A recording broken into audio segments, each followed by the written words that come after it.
aujourd'hui depuis qu'on a mis en place ce parquet financier est-ce que jox nañu ko ay moyens en termes de ressources humaines sur le plan financier est-ce que jox nañu leen tous les moyens qui leur permettront par exemple d'avoir accès à tout.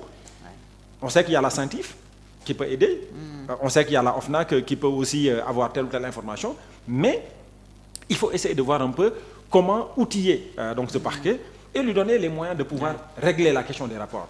Mais dans tous les cas, président de la République bu weesoo jot rapport yi nga xamante ne loolu c'est protocolaire. Pour man, le président n'a rien à faire avec donc les rapports donc des corps de contrôle. nañu bàyyi la justice def liggéeyam gis nga boo defee loolu noonu. ñu génn ci. Encore une fois moo tax su ma ñëwee si li nga xamante ne moom mooy la haute autorité de la justice dafa lay régler le problème yooyu yëpp. parce que da nga koy structurer de manière à ce que dès qu'un rapport est publié ñoom dañu jot seen wàll. bu ñu ko jotee rek automatiquement exactement dañ koy jot.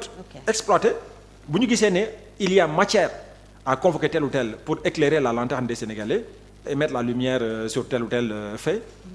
Donc voilà, ñu def ko absolument. ñu jël transition foofu évaluer un peu la gouvernance du régime sortant. sous le président Macky Sall opposant nga woon. alors am nga appréciation am nga perception. catastrophique ci ni mu gérer alalu réew mi. catastrophique. Macky Sall l'ancien président de la République du Sénégal mën nañu jàpp ne. réussir na lu bare sur le plan des constructions loolu moom kenn mënu ko weddi ay BRT ay TER et cetera loolu moom lu baax la ay voilà le bilan matériel moom je crois que même si le bilan matériel nous a coûté trop cher voilà un endettement de 14 000 milliards mais mën nañu jàpp ne ok transformé na Sénégal sur le plan donc des infrastructures mais sur le plan de la gouvernance bu ñu ko doon noté 0 sur 20 la ñu koy jox oui non ça a été catastrophique et d'ailleurs c'est fait à dessein.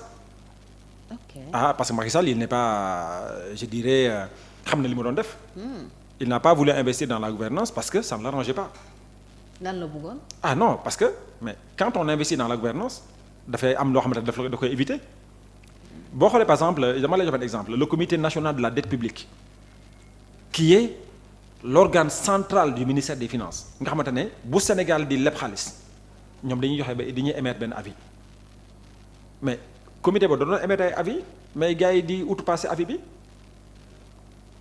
c'est parce que les travaux et les dépenses yi nga xamante ne engagé nañ ko dans le cadre de cette dette ont servi pour détourner des fonds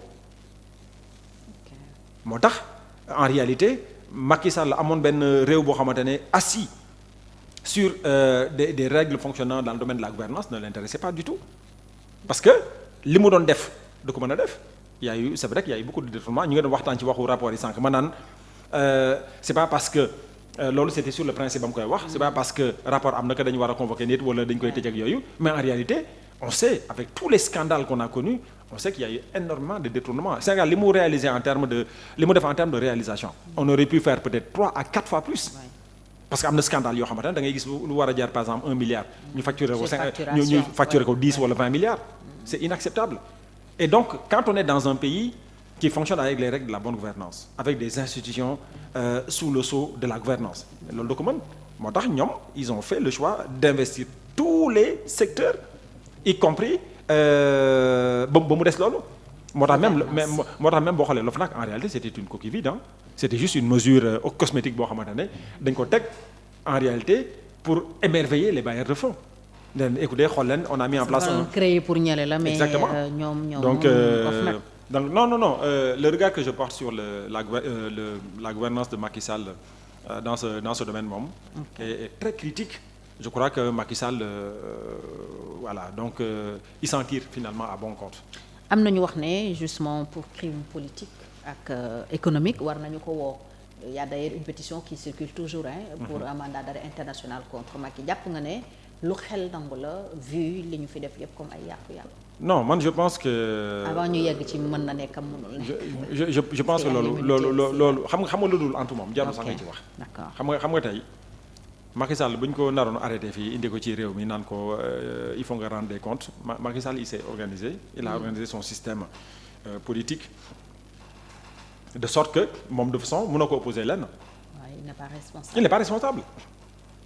il n'est pas parce que Macky Sall il avait mis en place je dirais des institutions avec lesquelles il travaillait.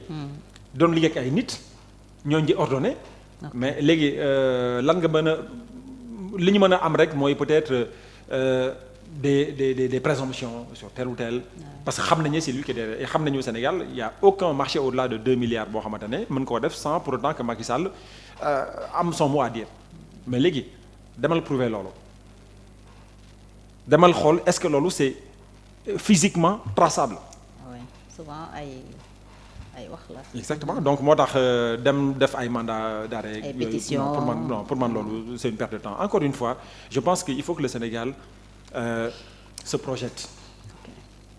Pour man le Sénégal peut entrer on est déjà au XXIe siècle mais cette première partie du XXIe siècle donc a été je dirais un peu claudicante. Maintenant ce qu'il faut c'est d'envisager les choses avec un peu plus je dirais de lumière parce que les possibilités sont là, le potentiel est là, les ressources humaines sont là, on a vraiment toutes les conditions sont maintenant réunies. Donc ce qu'il faut c'est de se concentrer en se mettant vraiment à l'ère finalement que ça soit du digital, se mettant à l'ère peut-être de la gouvernance, du sérieux pour ainsi dire et faire en sorte que Sénégal mën a dem ci kanam mais man pour man topp ci ay ginnaaw nit di perte temps di perte énergie on l'a vu avec la CREI.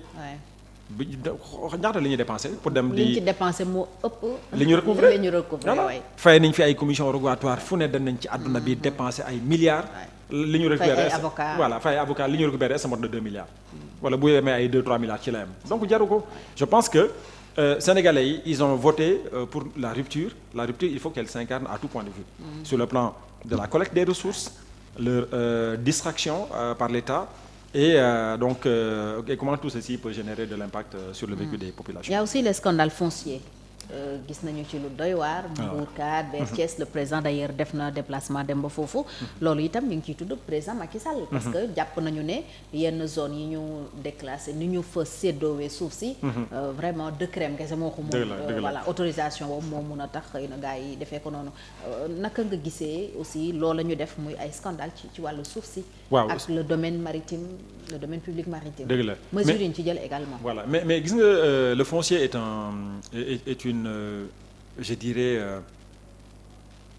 problématique centrale te gis nga problématique boobu il faut pas se laisser seulement berner par bon quelques les scandales qu'on a vus notamment à Mbourkat nga xamante ne c'est un scandale on reviendra là-dessus. Faut pas être dans je dirais dans l'émotion quand on traite la question du foncier parce que le foncier